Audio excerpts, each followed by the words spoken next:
वास्तु और जीवन के प्रायोजक हैं वास्तु थेरेपी।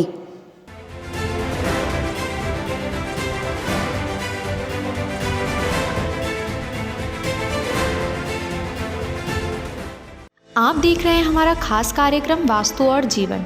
माना जाता है कि वास्तुशास्त्र हमारे जीवन को सुगम बनाने एवं अनिष्टकारी शक्तियों से रक्षा करने में हमारी मदद करता है। एक तरह से वास्तुशास्त्र हमें नकारात्मक ऊर्जा से दूर सुरक्षित वातावरण में रखता है। उत्तर भारत में मान्यता अनुसार वास्तुशास्त्र वैदिक निर्माण विज्ञान है।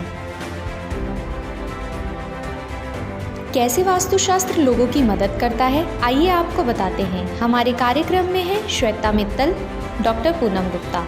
उन्हें मिलाने से पहले हम आपको उनके बारे में कुछ अहम जानकारी देते हैं। श्वेता मित्तल ने वैकल्पिक चिकित्सा के एक जापानी रूपरेखा में निपुणता प्राप्त की, जो व्यक्ति में सार्वभौमिक ऊर्जा को स्थानांतरित करने के लिए हाथों की चिकित्सा तकनीक का उपयोग करता है।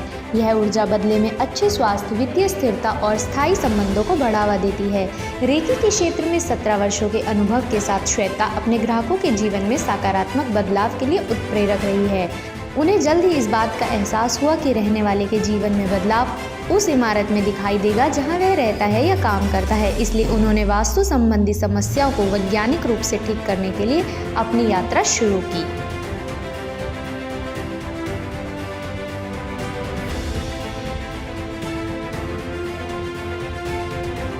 डॉक्टर पूनम गुप्ता ने वास्तुशास्त्र के लिए अपने प्यार को विकसित किया और निर्माण स्थलों की अपनी यात्रा पर क्षेत्र के विशेषज्ञों की बारीकी से सहायता और अवलोकन किया। शिक्षा में PhD वह एक शैक्षणिक संस्थान की HOD भी है। वास्तुशास्त्र की दुनिया में आने का सिलसिला तब शुरू हुआ जब उन्होंने धोखेबाज विशेषज्ञों को अंधविश्वासों का इस्तेमाल करते हुए अपने निवास के वास्तु को सही करने का दावा किया। उन्होंने महसूस किया कि विज्ञान समर्थित क्षेत्र के बारे में जागरूकता का अध्ययन करने और उसे फैलाने की सख्त आवश्यकता थी, ताकि वह लोगों को उनके बेहतरी के लिए इसका इस्तेमाल करने में मदद कर सके। आइए आगे के कार्यक्रम में आपको मिलाए श्वेता मित्तल और पूनम गुप्ता। नमस्कार, मैं सोनू शर्मा। आप देख रहे हैं MMPV आवाज़ का खास कार्यक्रम वास्तु और जीवन। हम अपनी ज़िंदगी में सुख समृद्धि चाहते हैं, लेकिन रोज़मर्रा की ज़िंदगी में हम कुछ ऐसी गलती कर देते हैं जो वास्तु के हिसाब से सही नहीं है। आइए आपको कुछ ऐसे टिप्स के बारे में बताते हैं जिससे आपके घर में सुख शांति बनी रहेगी। आज हमारे खास कार्यक्रम में हैं वास्तु थेरेपी के ऑनर पूनम गुप्ता जी और श्वेता मित्तल जी। आइए स्वागत करते हैं उनका। स्वागत है मैम आप दोनों का हमारे खास कार्यक्रम में। सबसे पहले पूनम जी, मैं आपसे जानना चाहूँगी वास्तुशास्त्र क्या है? वास्तुशास्त्र 2 शब्दों से बना है। शास्त्र हमारे एंशिएंट इंडियन लिटरेचर है जो हमें एक स्पेशलाइज्ड नॉलेज देता है एक पर्टिकुलर क्षेत्र में। जब हम वास्तु शब्द उसके साथ जोड़ लेते हैं तो वो हमें एंशिएंट आर्किटेक्चरल नॉलेज देता है। वास्तुशास्त्र हमें कुछ गाइडलाइंस, कोई लॉज एंड प्रिंसिपल्स सिखाता है वास्तु के बारे में। हवा, पानी, सूरज की मूवमेंट, धरती की मैग्नेटिक फील्ड, ये जो नेचर के लॉज हैं, जब हम इनके साथ बिल्डिंग बनाते हैं तो ये वास्तु कहलाता है। मैम बात करें वास्तु की, तो वास्तु की ज़रूरत क्यों है? देखिए, ह्यूमंस जो थे हज़ारों साल से नॉर्मैडिक लाइफ जी रहे थे। कभी कहीं सेटल होते थे, कभी कहीं सेटल होते थे। अपनी बॉडी को प्रोटेक्ट करने के लिए वो ज़्यादातर केव्स में रहते थे। धीरे धीरे समय बदला और उनकी सेटलमेंट्स शुरू हुई। उससे ये हुआ कि उनको शेल्टर्स की ज़रूरत पड़ी। उन्होंने अपने लिए मकान बनाने शुरू करे। अब बात करना चाहूँगी श्वेता जी अब आपसे कि वास्तु कैसे किया जाता है? देखिए, इस सब्जेक्ट को लेकर हर पर्सन की अलग अप्रोच रही है। हम वास्तु सब्जेक्ट को ह्यूमन सेंट्रिक लेंस से देखते हैं। ज़िंदगी में हर इंसान की ये इच्छा रहती है कि वो एक healthy, wealthy, happy life lead करे, और इसी पर्सपेक्टिव को ध्यान में रखते हुए हम किसी भी बिल्डिंग का वास्तु करते हैं। क्योंकि बिल्डिंग डायरेक्शनल बेस्ड है, इसलिए किसी भी बिल्डिंग का वास्तु करने के लिए पहले हम उसके इंटीरियर्स, उसकी डिज़ाइनिंग, उनकी प्लेसमेंट्स का ध्यान रखते हैं। एक्सटर्नल जो उसके फैक्टर्स हैं, जैसे कि वो किस लैंड पे बिल्डिंग बनी है, वो इम्पॉर्टेंट है, क्योंकि लैंड से जो हमें एनर्जी मिलती है उसका ध्यान रखना, उसका शेप, साइज़, वो बहुत इम्पॉर्टेंट है। और उसके बाद एक फैक्टर आता है बाहरी वातावरण, यानी कि लोकेशन। वो बिल्डिंग के आसपास की लोकेशन क्या है और उस लोकेशन से हमें क्या एनर्जीज़ हैं जो बिल्डिंग के अंदर रहने वाले ऑक्यूपेंट को मिल रही है। तो इन सब इंटरनल एक्सटर्नल फैक्टर्स को ध्यान में रखते हुए हम किसी भी बिल्डिंग की करेक्शन करते हैं। अब मैम बात करूं मालिक की और किराएदार की, तो क्या वास्तु दोनों के ऊपर असर दिखाता है? नहीं, मेरा अपना मानना ये है कि किसी भी बिल्डिंग में जो व्यक्ति रह रहा है वो उस बिल्डिंग में इनकरेक्ट वास्तु है या बहुत ऑस्पिशियस वास्तु है, दोनों ही केसेस में जो एनर्जी है वो उस घर में रहने वाला व्यक्ति रिसीव करता है। अगर वो किराएदार है तो केवल उसकी जो एक्शंस हैं वो ओनर को इफ़ेक्ट कर सकते हैं दोनों वेज में। बात करूंगी पूनम जी आपसे, तो क्या वास्तु हर एक देश में एक जैसे ही लागू होता है? देखिए, देश हो या विदेश, हर जने को अपने जीवन में एक खुशहाल ज़िंदगी जीने का हक है। पर वास्तु के जो नियम हैं, बेसिक नियम, वो वही रहते हैं, पर कंट्री वाइज उनके जो आर्किटेक्चरल वे ऑफ बिल्डिंग है, जो उनके बिल्डिंग मटेरियल्स हैं, वहाँ के जो लोकल लॉज हैं, वहाँ का क्लाइमेटिक कंडीशंस कैसी हैं, तो हम उसको वास्तु को उसी तरीके से अप्लाई करते हैं जहाँ ज़रूरत जैसी है। बात करना चाहूँगी श्वेता जी अब आपसे, कहते हैं पहली रोटी गाय की होती है, इसमें कितनी सच्चाई है? देखिए, वास्तु प्रिंसिपल्स में गाय की रोटी का वर्णन नहीं है, क्योंकि ये सिर्फ रूल्स जो हैं बिल्डिंग के लिए अप्लाई होते हैं। किसी भी जीव की मदद करना जो अपना साधन खुद नहीं जुटा सकता, अपनी मदद खुद नहीं कर सकता, वो एक नोबल एक्शन है और ये आपका एक थॉट प्रोसेस है। और जहाँ तक आपने पहली रोटी जो एक शब्द कहा है, वो उसका मैं ये एक्सप्लेनेशन देना चाहूँगी कि जैसे हमारे शास्त्रों में कहा गया है कि गाय में सभी तरह के देवी देवताओं का वास होता है, तो उनको सम्मान रूप हम अपने खाने की पहली रोटी किसी भी जीव को ऑफर कर सकते हैं। मगर अगर मैं आपसे ये कहूँ कि इस एक्शन से हमारे घर का वास्तु ठीक होता है, तो ऐसा नहीं है, लेकिन करेक्ट वास्तु आपके थॉट प्रोसेस को ज़रूर चेंज कर सकते हैं। बिल्कुल बिल्कुल मैम। साथ ही ये भी जानना चाहूँगी कि लोग कहते हैं वास्तु शास्त्र के हिसाब से हम सुख समृद्धि बढ़ा सकते हैं, इसमें कितनी सच्चाई है? ये बिल्कुल सही बात है, क्योंकि इन जो एक्यूरेट और करेक्ट वास्तु प्रिंसिपल्स हैं वो हमारी कोई भी बिल्डिंग जो है उसमें यूनिवर्स की जितनी यूज़फुल एनर्जीज़ हैं उनको लाने में बहुत हेल्प करती है। तो जैसे हमारे इंटीरियर्स और हमारे एक्सटीरियर्स जो वास्तु के एक्यूरेट बनते हैं, उनसे जितनी भी यूज़फुल एनर्जीज़ जब बिल्डिंग के अंदर आती हैं तो ऑक्यूपेंट के माइंड और बॉडी पे इनका असर पड़ता है और धीरे धीरे ये सारी चीज़ें हमें प्रैक्टिकलिटी में भी दिखने लगती हैं। बिल्कुल, हमारी बात ऐसे ही जारी रहेगी। चलते हैं एक छोटे से ब्रेक पर।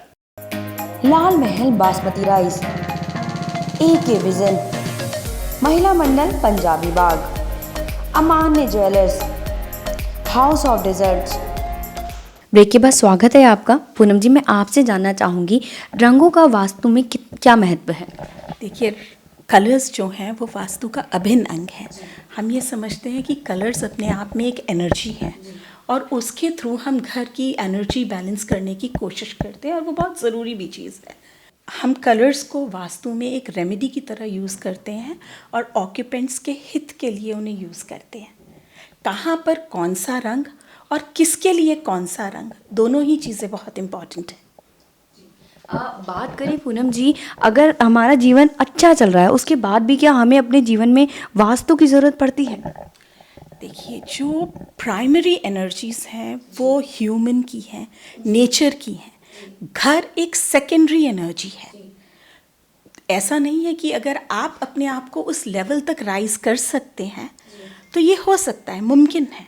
हमारी कल्चर में तो आपने सुना ही होगा, बहुत सारे साधु ये लोग ऐसे मेडिटेशंस में बैठे होते हैं, इन्हें सर्दी की, गर्मी का, चींटियाँ चल रही हैं, इन्हें कोई इफ़ेक्ट नहीं होता। तो लोग होते हैं जो अपनी वाइब्रेशंस इतनी राइज कर लेते हैं कि उनको इस चीज़ का कोई असर नहीं होता। पर जनरली ये होता है कि एक घर में अनेक ऑक्यूपेंट्स रहते हैं और वो एक फैमिली के लिए बनता है, तो हर जना उस लेवल पे नहीं होता। अगर आप आज मुझे कह दें कि 4 घंटे के लिए आप प्लीज़ धूप में खड़े हो जाइए, तो उसका असर मुझ पर दिखेगा। तो इसी तरीके से हमें ये जो नेचर को कंट्रोल्ड वे में अपने घर में लाने के लिए वास्तु की ज़रूरत है। अब बात करना चाहूँगी श्वेता जी आपसे, क्या बिना तोड़े वास्तु हो सकता है और ये कितना असरदार है? जी, बिना डिमोलिशन के रेक्टिफिकेशन पॉसिबल है। इसके लिए हम बहुत सारी मॉडर्न टेक्निक्स को वास्तु प्रिंसिपल के साथ ऐड करके रेक्टिफाई करते हैं, मगर जहाँ ज़रूरी होता है हमें अपने एक्यूरेट वास्तु रूल्स अप्लाई करके तोड़ना पड़ता भी है। जैसे अगर हम किसी बिल्डिंग के अंदर जाते हैं और हमें पता है कि यहाँ पर पॉसिबिलिटी है, एक वॉल है जहाँ से हमें ऑस्पिशियस एनर्जीज़ को अंदर लाना है और वहाँ पर एक विंडो बन सकती है, तो हम कोशिश करते हैं कि हम वहाँ पर एक विंडो निकलवा लें। अदरवाइज़ अननेसेसरी डिमोलिशन को हम फेवर नहीं करते हैं। मैम बात करूँ ऑफिस की और घरों की, लोग उसको आलीशान बनाने के लिए काफ़ी पैसे लगा देते हैं, लेकिन घर की बात करूँ तो घर में वो सुख शांति नहीं मिलती और ऑफिस में बिजनेस नहीं बढ़ता। तो इसमें वास्तु का मतलब कैसे लोग इससे सुख शांति पा सकते हैं? ये आपने बहुत ही अच्छा क्वेश्चन पूछा है, क्योंकि जनरली हमें क्वेरीज जो हैं वो इसी से रिलेटेड आती हैं कि हमने बहुत चीज़ें अच्छी घर में इंटीरियर्स की यूज़ की हैं, हमें फ़ायदा क्यों नहीं मिल रहा। मैं दोबारा इस बात को कहना चाहूँगी कि बिल्डिंग जो है वो डायरेक्शनल बेस है और एक एनर्जी सिस्टम का फ्लो बिल्डिंग में बहुत ज़रूरी है।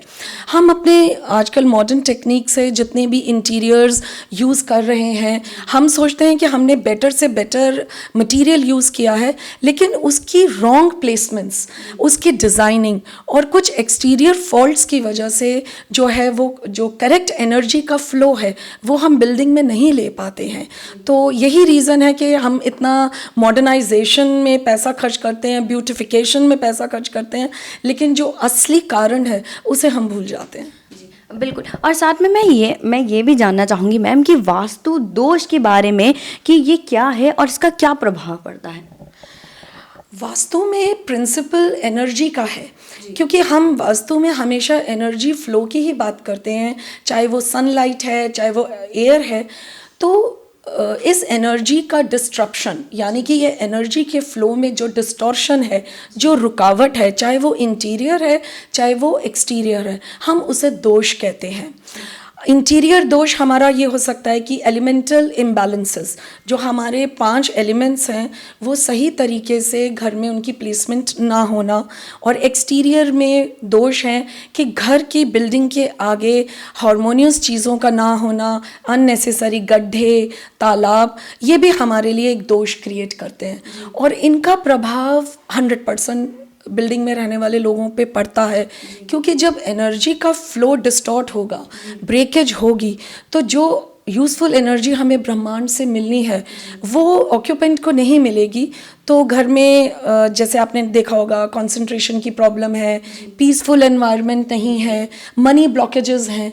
इसीलिए इन दोषों को हटाने के लिए हमें वास्तु करेक्शन बहुत ज़रूरी है। बिल्कुल। अब पूनम जी, मैं अब आपसे जानना चाहूँगी, कुछ टिप्स जानना चाहूँगी जो वास्तु से हमें क्या करना चाहिए और क्या नहीं करना चाहिए। कि आप एक क्लिक पर आपको हज़ारों टिप्स मिल जाती हैं।